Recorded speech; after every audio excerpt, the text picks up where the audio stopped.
네, 여기 묵상 간증 속죄제로 드려진 아들의 사건입니다.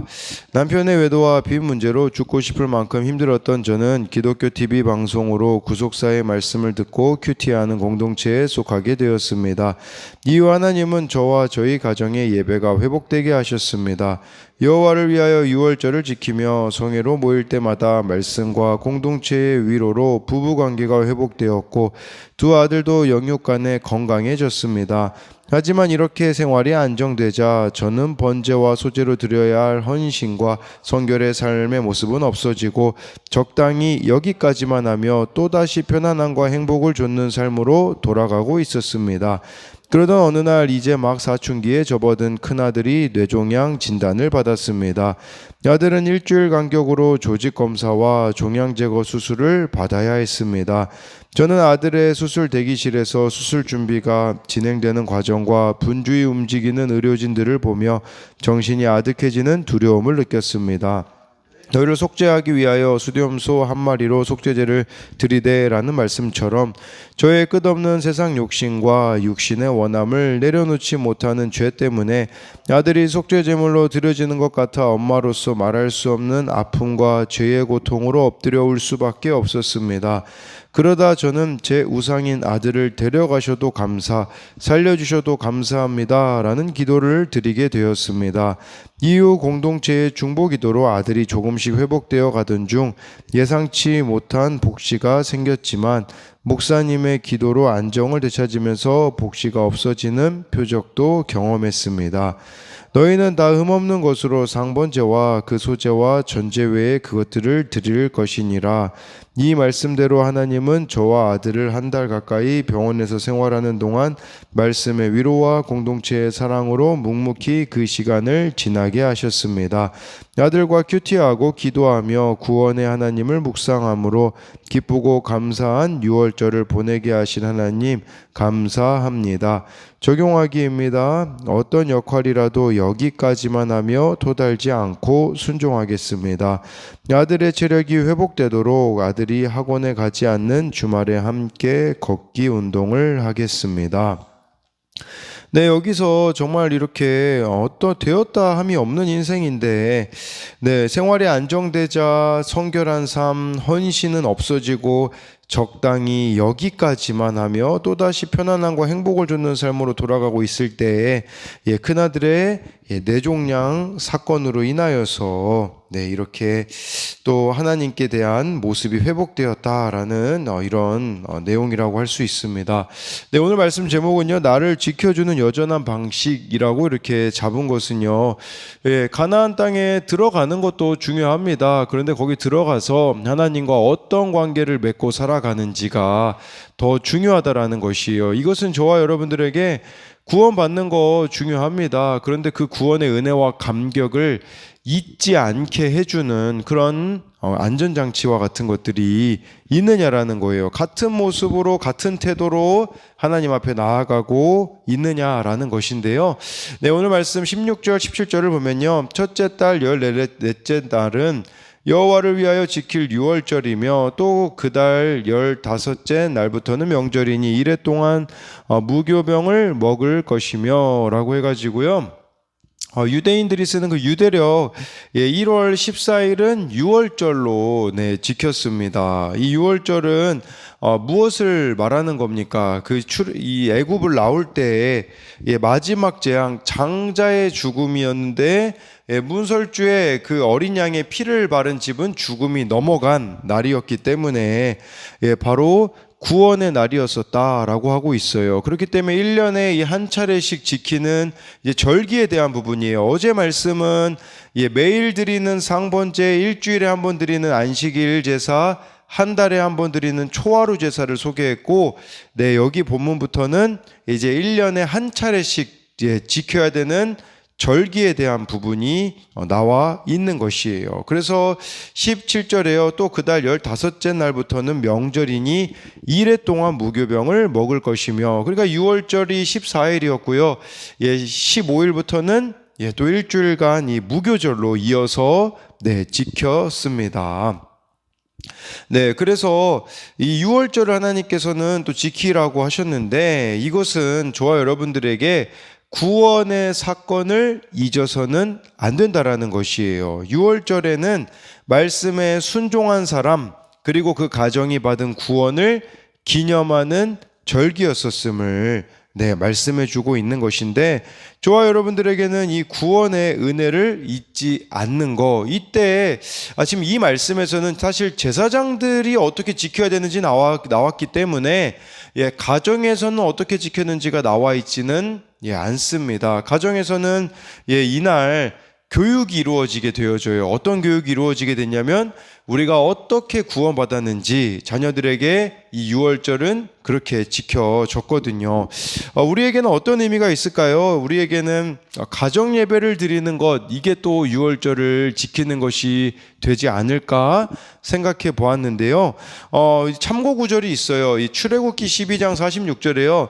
한 집에서 먹되 그 고기를 조금도 집 밖으로 내지 말고 뼈도 꺾지 말지며 이 유월절에 먹는 그 고기는요 뼈를 꺾지 말라고 이렇게 말씀해 주고 있는데 요한복음 19장 36절에요. 이 일이 일어난 것은 그 뼈가 하나도 꺾이지 아니하리라 한 성경을 응하게 하려 함이라. 무슨 말입니까? 유월절에 이 어린 양이 바로 예수 그리스도다라고 말씀해 주고 있어요. 그렇기 때문에 예수님이 유월절에 또 십자가에서 못 박혀 죽으셨기 때문에 저와 여러분들이 이 유월절이라는 것은 예수님의 그 십자가 사건을 이 구원을 잊어서는 안 된다라는 의미가 되겠죠. 사도 바울은요 이 유월절을 고린도전서 5장 7절 8절에 이렇게 표현해 주고 있어요. 너희는 누룩 없는 자인데 새 덩이가 되기 위하여 묵은 누룩을 내버리라. 우리의 유월절 양 곧 그리스도께서 희생되셨느니라.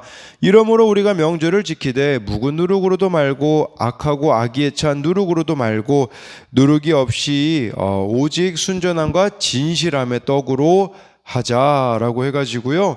유월절에 예수님이 희생되셨기 때문에 우리에게 필요한 것은 묵은 누룩을 버려야 한다라는 것을 말씀해 주고 있는 거죠. 뭘 말하겠습니까? 죄를 우리의 삶에서 가차없이 몰아내는 날이 되어야 한다라는 것이고요. 유월절에 먹는 무교병은 누룩을 넣지 않는 빵이었거든요. 그 의미는 어떤 의미가 있겠습니까? 우리들의 삶에요 누룩이 없어져야 됩니다. 이 누룩은 죄이기도 하지만 거짓된 삶의 즐거움을 버리는 겁니다. 지금 우리나라를 보십시오. 이 거짓된 삶의 즐거움 때문에 망하는 인생들이 얼마나 많이 있습니까? 대표적으로 마약만 해도요 거짓된 삶의 즐거움, 쾌락도 거짓된 삶의 즐거움이 아니겠습니까? 저와 여러분들에게 유월절을 지킨다는 것은 바로 이처럼 거짓된 삶의 즐거움을 버리는 겁니다. 그래서 이것에 대한 적용 질문으로는요. 먼저 믿은 내가 가족 구원을 위해 감당해야 할 그리스도의 보혈을 문틀에 바르는 적용은 무엇입니까? 유월절 그 문설주 어린 양의 피를 발랐듯이 예수님의 보혈을 문틀에 바르듯이 아직 예수님께 돌아오고 있지 않는 자들을 위해서 내가 이렇게 해 나가야 되는 적용이 무엇이 있느냐라는 것이겠죠. 또 한 가지는요. 나의 삶에서 가차없이 몰아내야 할 죄 또는 거짓된 삶의 즐거움은 무엇입니까? 이게 참 그렇더라고요. 우리가 아마 하나님 앞에서 변화되려고 하면요. 거짓된 삶의 즐거움의 유혹이 찾아오게 되더라고요. 거기에 넘어지게 되어지면요. 신앙은 정체될 수밖에 없다라는 것을 저와 여러분들이 알아야 합니다. 18절 19절에요. 그 첫날에는 성회로 모일 것이요 아무 일도 하지 말 것이며 수송아지 2마리와 수량 1마리와 1년 된 수량 7마리를 다 흠없는 것으로 여호와께 화제를 드려 번제가 되게 할 것이며 라고 이렇게 말씀해 주고 있어요. 6월절이 14일이었잖아요. 여기 15일부터는 이제 무교절로 바로 이어지게 되어지는데 무교절은 일주일인데 첫날과 25절의 일곱째 날은 거룩한 성회로 모이라고 이렇게 말씀해 주고 있습니다. 그래서 이때는 정말 여기 보니까 18절에 성회로 모이고 아무 일도 하지 말라라고 이렇게 말씀해 주고 있습니다. 예, 그래서 이렇게 성회로 모이라는 것은 뭘 말하겠습니까? 예, 우리가 이 6월절에는 자신과 가정에서 누룩을 제하는 수고를 하는 거죠. 근데 이제 거기에 이어서 성회로 모여야 되는 것은 예, 바로 이 신앙이라는 것은 공동체로 이어져야 된다라는 것을 우리들에게 말씀해 주고 있는 것이에요. 그렇기 때문에 정말 이렇게 교회 공동체 안에서 지체들과 함께 모여 예배하고 서로 섬기는 일로 이어져야 되는데 문제는 뭐냐면 이러한 것들은 싫어하는 거죠. 그러다 보니까 공동체에 속하지 않는 거예요. 우리로 말하자면 구역 모임에 속하지 않는 것이고 그냥 주일 예배만 딱 드리고 끝내버리는 거, 이것은 이 18절 말씀에 의하면 잘못된 것이다 라고 말씀해 주고 있습니다. 아무 일도 하지 말 것이며, 이건 무슨 말일까요? 예배가 안식이 되어야 된다라는 말이에요. 근데 우리는 마치 예배를 안식이 아니라 짐으로 어떤 일로 여기고 있지 않느냐라는 것을 이 말씀을 통해서 우리들에게 보여주고 있는 것입니다.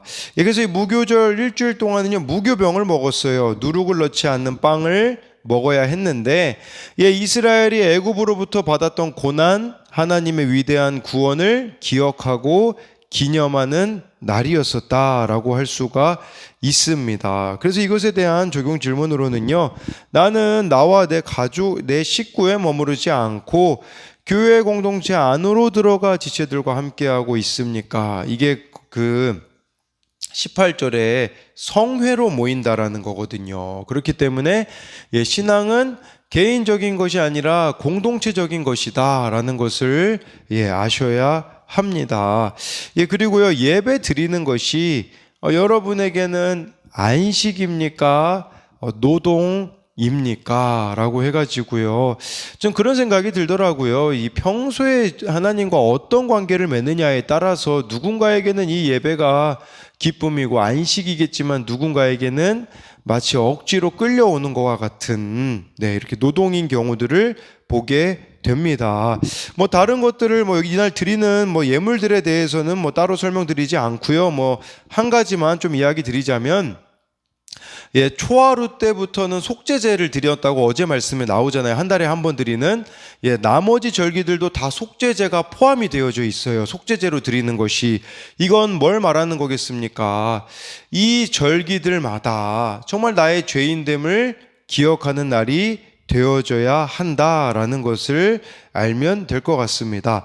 26절로 이제 넘어가면요, 그 다음 절기인데요, 77절 처음 익은 열매를 드리는 날에 너희가 여호와께 새 소재를 드릴 때에도 성회로 모일 것이요 아무 일도 하지 말 것이며 라고 해서요, 6월절이 끝나면 그 무교절이 일주일 있잖아요. 그 무교절이 끝난 다음에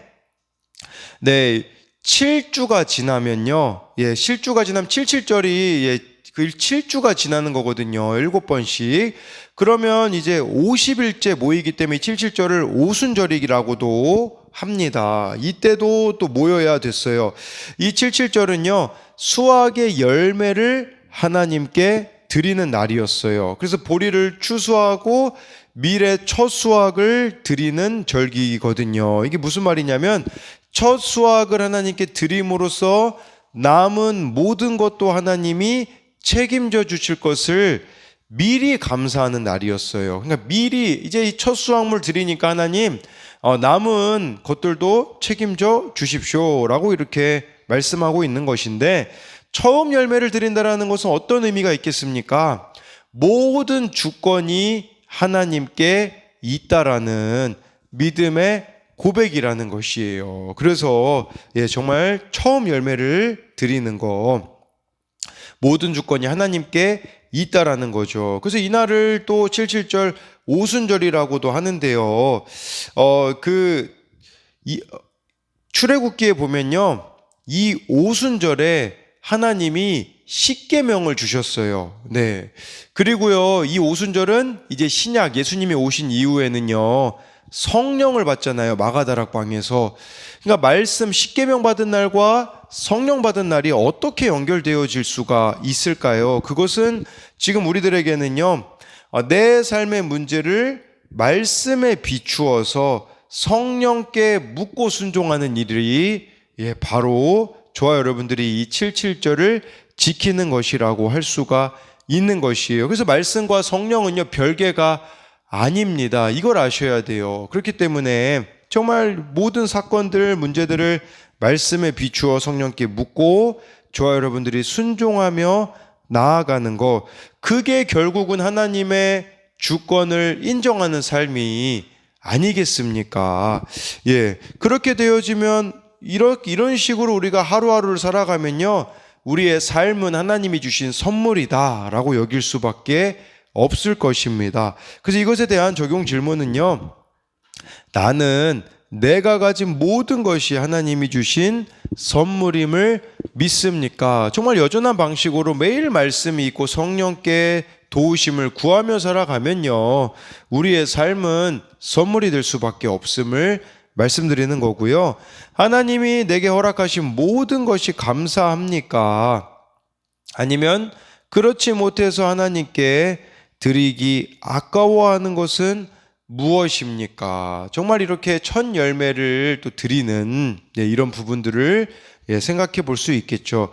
나의 삶의 모든 문제를 말씀에 비추어 성령께 묻고 순종하고 있습니까? 라고 해서요, 모든 문제들마다 우리가 정말 그날 주시는 말씀에 비추어 성령님께 묻고 순종하면서 살아가는 것이 그 무엇보다도 중요하고, 이게 오늘 말씀 제목을 여전한 방식이라고 이렇게 잡은, 여전한 방식으로 살아가는 것이라고 잡은 이유가 바로 여기에 있습니다. 나머지는 재물에 대한 부분이고요.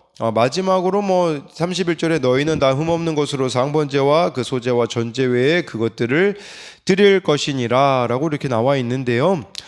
정리하자면 가나안 정복 전쟁을 치르고 가나안 땅에 정착하여서 살아가는 것도 중요하죠. 그런데 가장 이스라엘 백성들에게 위협이 되는 것은요, 주변 민족들 간의 갈등과 같은 외적인 문제가 아닙니다. 뭘까요? 가장 큰 문제는요, 하나님의 말씀이 성취되는 것을 목격하는 감격이 사라지는 거, 하나님의 은혜를 망각하는 거, 이걸 가장 경계해야 했다라는 거죠. 지금 한국교회에도 가장 사라진 게 뭘까요? 이 감격이 사라지지 않았을까요? 이 하나님이 주신 은혜를 망각해버린 것이 가장 큰 문제가 아닐까요? 세계 10대 안에 드는 교회가 5교회가 넘는다라고 말하지만 정말 큰 건물은 있으나 우리에게는 이러한 감격, 이러한 은혜가 있느냐라는 것이겠죠. 그렇기에 우리가 저지르는 빈번한 죄악 중 하나가 바로 하나님의 은혜를 잊어버리고 감사할 줄 모르는 배은망덕임을 기억하셔야 됩니다. 그래서 이 절기제사 규례는 하나님의 은혜와 구원의 감격을 잊지 말라는 것입니다. 저와 여러분들에게 정말 잊지 말아야 되는 거, 이 하나님의 은혜, 구원의 감격인데, 이것은 저와 여러분들이 여전한 방식으로 매일 말씀으로 또 성령의 도우심으로 물으며 살아가는 자만이 하나님의 은혜와 구원의 감격을 잊지 않습니다. 그래서 마지막으로 이것에 대한 적용 질문은요, 하나님의 은혜를 잊고 감사할 줄 모르는 채 살아가고 있지는 않습니까? 라고 해서 정말 저와 여러분들이 늘 하나님의 은혜를 기억하고 매일매일 가운데 감사함이 끊이지 않는 저와 여러분들의 삶이 되기를 소망합니다.